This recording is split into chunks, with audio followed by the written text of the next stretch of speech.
ሰላም ቤተሰብ እንዴት ናችሁ? ሰላም ናችሁ? ከኔ ጋር ያለው እግዚአብሔር ይመስገን ሰላም ነኝ። ዛሬም በአዲስ ቪዲዮ ተመልሻለሁ።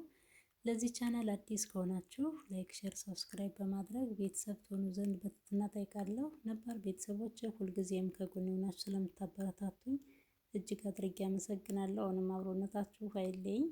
ዛሬ ወደ እናንተ ይዤላችሁ የመጣሁት ቆንጆ የሆነ ፍርፍር ያለ ኬክን የሚያስንቅ የዳቦ አዘገጃጀት ነው። ትወዱታላችሁ ብዬ አስባለሁ። ወደ አዘገጃጀቱ እንሄዳለን። እስከ ቪዲዮ ፍጻሜ ድረስ አብራችሁኝ ትሆኑ ዘንድ በትህትና እጠይቃለሁ። ተከታተሉኝ። ጎድጓዳ ሳህን አጥቤ አዘጋጅቻለሁ። በመጀመሪያ ምንድነው የማደርገው? ፉርኖ ዱቄት አዘጋጅቻለሁ። ስለዚህ እሱን እነፋለሁ። እኔ ብዙውን ጊዜ ዳቦ ስጋግር አልለካውም፣ በግምት ነው የምጨምረው። አላደል እንደ ቤተሰባችን መጠን በርካታም አድርገን እንደዚሁም ደግሞ አነስ አድርገን መጋገር እንችላለን። እኔ በጣም ያልበዛ በጣም ያላነሰ መጠነኛ አድርጌ ነው ይሄ እንትን ያልሁትኝ ያዘጋጀሁትኝ። ዱቄቴን እንደምትመለከቱት በዚህ መልኩ እየነፋው ነው። ለምን ዱቄት ብዙን ጊዜ ሲቀመጥ የተለያዩ ነገሮች ስለሚኖሩበት የግድ መነፋት አለበት።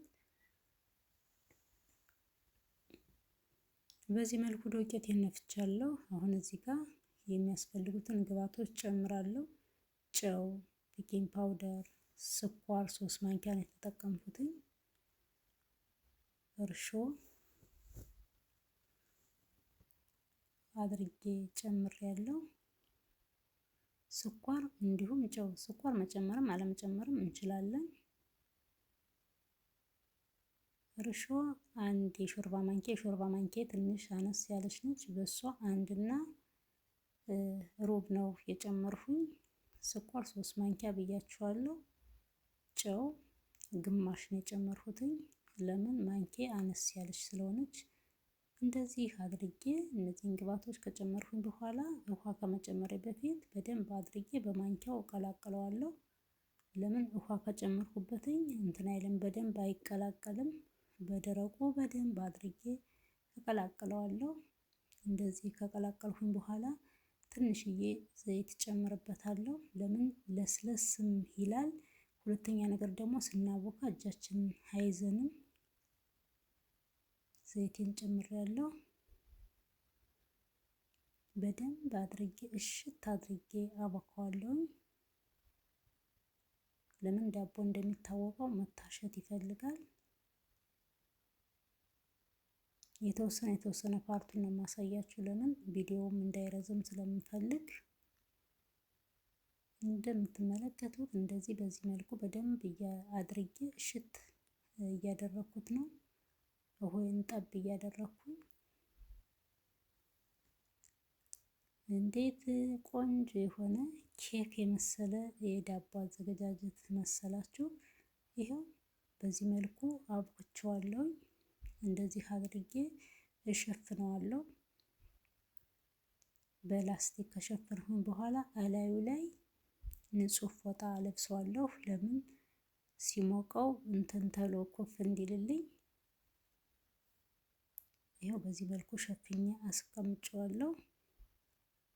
እኔ 30 ደቂቃ ነው ያስቀመጥኩትኝ። ከዛም በላይ ከዛም በታች 25 ደቂቃ እንደዚህ 20 ደቂቃ ኮፍ የሚልላቸው አሉ። እኔ ግን 30 ደቂቃ ነው ያስቀመጥኩትኝ። ይኸው ቤተሰብ እንደምትመለከቱት እንደዚህ በዚህ መልኩ ኮፍ ብሏል። በደንብ ሆኖ ነው ኮፍ ያለው።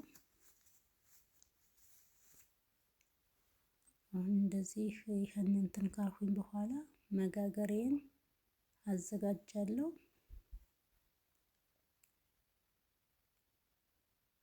በዚህ መልኩ ዘይት ቀብቻ አዘጋጅቼዋለሁ።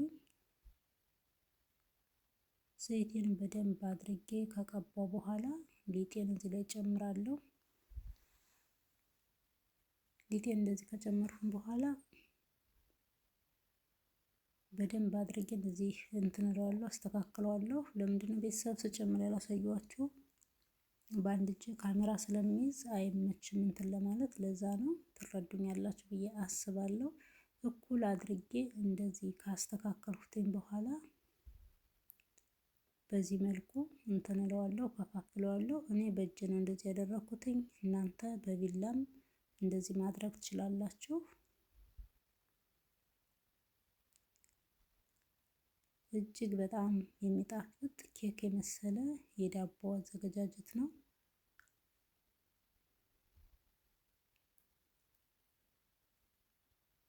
ይሄው በዚህ መልኩ ከፋፍየዋለሁ። አሁን እንደዚህ ካደረኩኝ በኋላ እንቁላል እቀባዋለሁ። እንቁላሉን በደንብ አድርጌ ከቀባሁኝ በኋላ ያለንን ወይ ሰሊጥ ወይንም ደግሞ ጥቁር አዝሙድ ላዩ ላይ መጨመር እንችላለን። እኔ እንዳጋጣሚ ሆኖ ጥቁር አዝሙድ የለኝም ነበረ። ስለዚህ ቤታችን ውስጥ ያለውን ነገር ጥቁር አዝሙድም ሆነ ሰሊጥ መጨመር ይቻላል። እንደዚህ አድርጌ እንቁላሉን ቀብቼዋለሁ። እንቁላሉን በደንብ አድርጌ ከቀባሁትኝ በኋላ ሰሊጥ ነው የምጨምረው።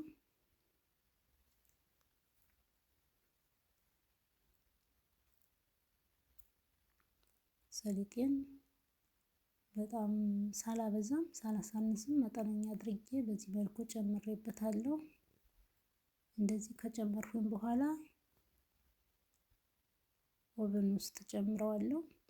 እንደዚህም አድርገን ጊዜ ካለን ለአንድ 10-15 ደቂቃ ብናቆየው በደንብ ሆኖ ወደ ላይ ብድግ ይላል። በዚህ መልኩ እንደምትመለከቱት እየበሰለ ነው። ይኸው ይህንን ይመስላል ቤተሰብ፣ በደንብ ሆኖ በስሏል። እጅግ በጣም ቆንጆ የሆነ ዳቦ ነው። ኬክ ነው እንጂ ዳቦ አይመስላችሁም። ሳህን ላይ አድርጌው በጀርባውም ፊት ለፊቱም በደንብ ሆኖ ነው የበሰለው። አሁን እዚህ ጋር ትንሽ ቀዝቀዝ ካለልኝ በኋላ ለእናንተ ቆርሽ ማሳየት ስላለብኝ እንደዚህ እየቆረሱት ነው። ይሄ ይለያል፣ ዳቦ ሳይሆን ኬክ ነው። በእውነት ለማካበድ አይደለም። እጅግ በጣም ቆንጆ የሆነ የዳቦ አዘገጃጀት ነው። ሁላችሁም እንደዚህ በዚህ መልኩ አዘጋጅታችሁ መመገብ ትችላላችሁ። ይህንን ይመስላል ቤተሰብ ለዛሬ ያዘጋጀሁት ቪዲዮ።